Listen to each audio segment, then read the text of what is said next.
మత్తయి సువార్త 26వ అధ్యాయం 62 నుంచి 68 వరకు. మౌనం, మరింత ప్రభావవంతమైన సాక్ష్యం, బట్టలు చింపుకునే మతం. ప్రధాన యాజకుడు లేచి, నీవు ఉత్తరమేమీ చెప్పవా, వీరు నీ మీద పలుకుచున్న సాక్ష్యమేమని అడుగగా యేసు ఊరకుండెను, మౌనం. అందుకు ప్రధాన యాజకుడు ఆయనను చూచి, నీవు దేవుని కుమారుడు అయిన క్రీస్తు అయితే ఆ మాట మాతో చెప్పుమని జీవము గల దేవుని తోడని నీకు ఆనబెట్టుచున్నాను. అందుకు యేసు, నీవన్నట్టే, ఇది మొదలుకొని మనుష్య కుమారుడు సర్వశక్తిని కుడిపార్శ్వమున కూర్చుండుటయు మేఘారుడై వచ్చుటయు మీరు చూతురని చెప్పగా ప్రభావవంతమైన సాక్ష్యం. ప్రధాన యాజకుడు తన వస్త్రము చింపుకొని, వీడు దేవదూషణ చేసెను, మనకిక సాక్షులతో పనేమి, ఇదిగో ఈ దూషణ మీరిప్పుడు విన్నారు, మీకేమి తోచుచున్నదని అడిగెను. అందుకు వారు, వీడు మరణమునకు పాత్రుడనిరి. బట్టలు చింపుకునే మతం, పళ్ళు కొరికే మతం, నరాలు తెగిపోతున్న మతం.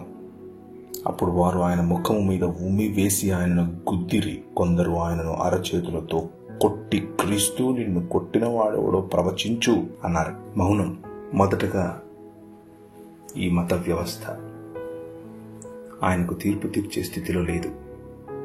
ముందే ఆయనకు మరణం ఇవ్వాలి అని నిర్ణయించుకున్న మత వ్యవస్థకు సగం సత్యం దొరికింది. దేవాలయమును పడగొడితే 3 దినాలలో లేపుతానన్నావట కదా, ఇదంతా నిజమేనా, నువ్వేం మాట్లాడవా అన్నారు. ఆయన మౌనంగా ఉన్నాడు. ఆ తర్వాత మతం ఏం చేస్తుంది? మన మానవ నిర్మిత లేదా మానవ కల్పిత వ్యవస్థలు ఏం చేస్తాయి?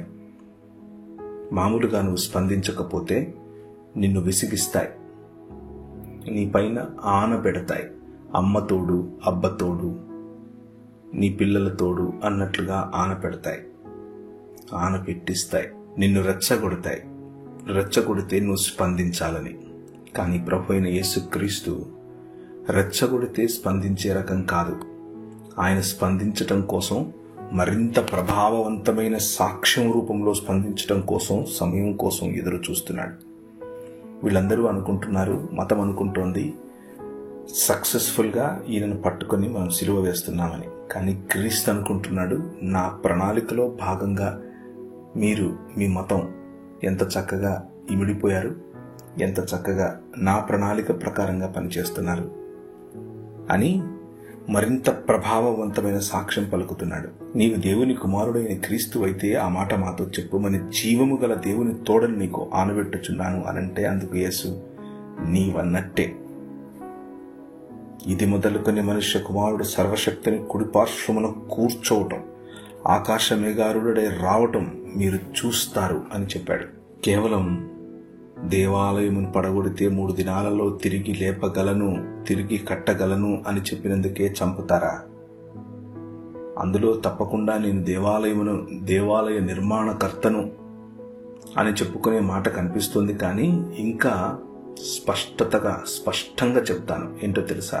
సర్వశక్తిని కుడిపార్శ్వమున కూర్చునే, అనగా సర్వశక్తినితో సమానత్వము కలిగినటువంటి వాడనుగా, ఆకాశ మేఘారుడై రావలసినటువంటి యెహోవా స్థానములో నేనే దిగి వస్తాను అని చెప్తున్నటువంటి మాట. ఇది భయంకరమైన దేవదూషణ. వీడు దేవదూషణ చేసెను, మనకిక సాక్షులతో పని ఏమి. చంపటానికే ఎదురు చూస్తూ ఉన్నటువంటి మతానికి లడ్డూలాగా క్యాచ్ ఇచ్చాడు ప్రభు అయిన యేసుక్రీస్తు. ఏదో వెతకబోయారు, ప్రభు అయిన యేసుక్రీస్తు పిలిచి చెప్పాడు, అదంతా వెతికితే కాదు, ఇదిగో ఇది, ఈ మాట మాట్లాడండి, ఈ మాట మీద నాకు శిక్ష వేయండి అన్నట్లుగా ఆయన తనకు తాను వాళ్ళు పట్టుకోలేనిది ఈయన క్యాచ్ ఇచ్చాడు. ఒకరితో ఒకరు మాట్లాడుకున్నారు, వీడు మరణానికి పాత్రుడు అని నిర్ణయించారు. అయినా ఇప్పుడు క్రీస్తు చెప్తే నిర్ణయించటం ఏమిటి? వారు ముందే నిర్ణయించుకున్నారు. ముందే నిర్ణయించుకుని ఆయనను చంపాలి అని అనుకున్నారు. ముందే నిర్ణయించుకుని చంపాలనుకున్నటువంటి మతం మరింత ప్రభావితమైనటువంటి ఈ సాక్ష్యం విన్నప్పుడు బట్టలు చింపుకుంది, నరాలు తెగిపోయాయి, పళ్ళు కొరకటం మొదలుపెట్టారు. ఇక్కడ ఈ 40 దినాల శిలువ ధ్యానంలో శిలువ మార్గమును గురించి మనం ఇక్కడ నేర్చుకోవచ్చు. ఏంటి అనంటే, మన సమయం రానంత వరకు మనం నోరు తెరిచి మాట్లాడాల్సిన అవసరం లేదు. మన గురించి తప్పుగా చెబుతూ ఉన్నప్పుడు ఊరకుండటంలో తప్పు లేదు. కానీ ఒక సమయం వస్తుంది, ఆ సమయంలో మాట్లాడక తప్పదు. ఆ సమయంలో ఒకవేళ మాట్లాడటానికి గనక అవకాశం వస్తే నిన్ను నువ్వు సరైన వెలుగులో సరైన వెలుగులో నిన్ను నువ్వు వ్యక్తీకరించుకోవటానికి, వ్యక్తపరచుకోవటానికి అవకాశమే వస్తే చిన్న చిన్న వాటి పట్ల కాదు, పెద్ద క్లెయిమ్, విశాలమైన దర్శనం, మరింత ప్రభావవంతమైనటువంటి సాక్ష్యం రూపంలో మనం బయటపడాలి. మన ప్రభువు మార్గం అదే. చిన్న చిన్న వాటిని, చిన్న చిన్న క్లెయిమ్స్ను, చిన్న చిన్న సాక్ష్యాలు చాలు. ఎత్తైన చోట, ఉన్నతమైన చోట మనమిచ్చే సాక్ష్యం ప్రభావవంతమైనదిగా అవతలి వారు, ముఖ్యంగా శత్రువులు అనగా అంధకార సంబంధమైన దురాత్మ సమూహముల యొక్క నిర్మాణములు, వ్యవస్థలు, మతముల వంటివి బట్టలు చింపుకునే విధంగా మన సాక్ష్యం ఉండాలి. నిజమైన మనుష్యుడు నువ్వన్నట్టే అనగానే మతం తట్టుకోలేకపోయింది.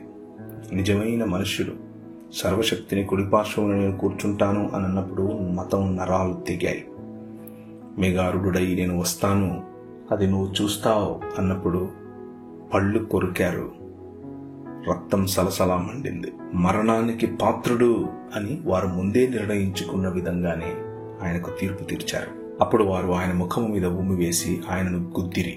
కొందరు ఆయనను అరచేతులతో కొట్టి, క్రీస్తు నిన్ను కొట్టిన వాడెవడో ప్రవచించు అన్నారు. ఇక్కడ మొదలైంది క్రీస్తుకు కలిగేటటువంటి అవమానం, క్రీస్తుకు కలుగుతూ ఉన్నటువంటి భయంకరమైన, మనుష్యుడు ఒకసాటి మనిషి పైన ఎంత భయంకరమైనటువంటి అవమానము మరియు ఎంత భయంకరమైనటువంటి హింసను చూపించగలడో, మాటల ద్వారా, చేతుల ద్వారా, అవమానం ద్వారా, చిన్న చూపు ద్వారా, విసిగిస్తూ కొట్టటము ద్వారా, కొడుతూ విసిగించటం ద్వారా, గుచ్చటము ద్వారా, వెంట్రుకలు పీకటము ద్వారా ఒక మనిషిని ఎలా వయలెన్స్లోనికి తీసుకెళ్లగలం అన్నటువంటి క్రూరమైనటువంటి ఒక వ్యవస్థ, మనుష్య నిర్మాణం, మనుష్య నిర్మిత వ్యవస్థ మనకు కనిపిస్తూ ఉంది. ఇది మొదలుకొని ప్రభు అయిన యేసుక్రీస్తు పడేటటువంటి ఆ శిలువ యాతన మనం చూడబోతున్నాం. ఇది మొదలుకొని ప్రభు అయిన యేసుక్రీస్తుతో కలిసి మన ప్రయాణం రక్తసిక్తం అవబోతోంది. ఇది మొదలుకొని ప్రభు అయిన యేసుక్రీస్తుతో మన ప్రయాణం భౌతికంగా ఆయన నలగగొట్టబడడాన్ని ఆస్వాదించబోతున్నాం. అందులో భాగంగా ఈ 40 దినాల శిలువ ధ్యానంలో అంత భయంకరమైనటువంటి నొప్పి గుండా ఆయన వెళుతూ ఉన్న ఆయనలో ఉన్నటువంటి నిజమైన మానవత్వం, పరిమళించేటటువంటి మానవత్వం, వికసించేటటువంటి మానవత్వం, మనందరికీ నిజమైన మానవత్వం చూపించేటటువంటి శిలువ మార్గం. రండి దానిని మరింత లోతుగా ధ్యానిద్దాం. కృపగలిగిన తండ్రి, మా జీవితాలలో ప్రభావవంతమైన సాక్ష్యమును మేము ఇచ్చున్నట్లు మమ్మల్ని తయారు చేయండి. ఎన్ని కష్టాలు వచ్చినా శిలువ మార్గాన్ని విడవకుండా అదే వైఖరిలో బ్రతకటానికి సహాయం చేయండి. యేసు నామమున ప్రార్థిస్తున్నాం తండ్రి.